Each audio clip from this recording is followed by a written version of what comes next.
Hello friends, hi అందరికీ. Welcome back to my channel Neha vlogs. ఈరోజు మనం అవిసె గింజల కారపొడి చేసుకుందాం.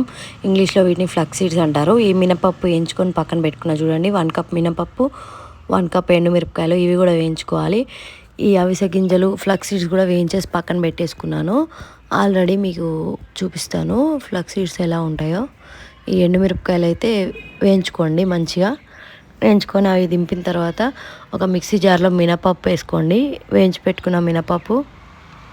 ఇప్పుడు అవిసె గింజలు చూపిస్తాను మీకు. ఈ ఫ్లక్స్ సీడ్స్ కూడా మంచిగా వేయించి పక్కన పెట్టుకున్నాను. 1 కప్ ఫ్లక్స్ సీడ్స్ ఇవి చూడండి. ఇవి కూడా మిక్సీ జార్లో వేసి ఫస్ట్ ఈ రెండు మెత్తగా మిక్సీ పట్టుకోవాలి ఫ్రెండ్స్. మిక్సీ పట్టుకున్న తర్వాతనే మనం ఈ రెండు కూడా మెత్తగా మిక్సీ పట్టేసుకోవాలి.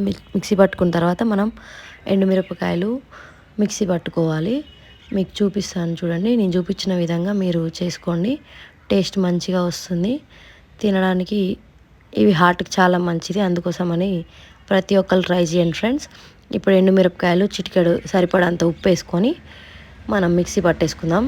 మిక్సీ పట్టుకున్న తర్వాత ముందుగా మిక్సీ పట్టుకున్న అవిసె గింజల పొడి, మినప్పొడి రెండు కలిపేసి మళ్ళీ ఒకసారి గ్రైండ్ చేసుకుందాం.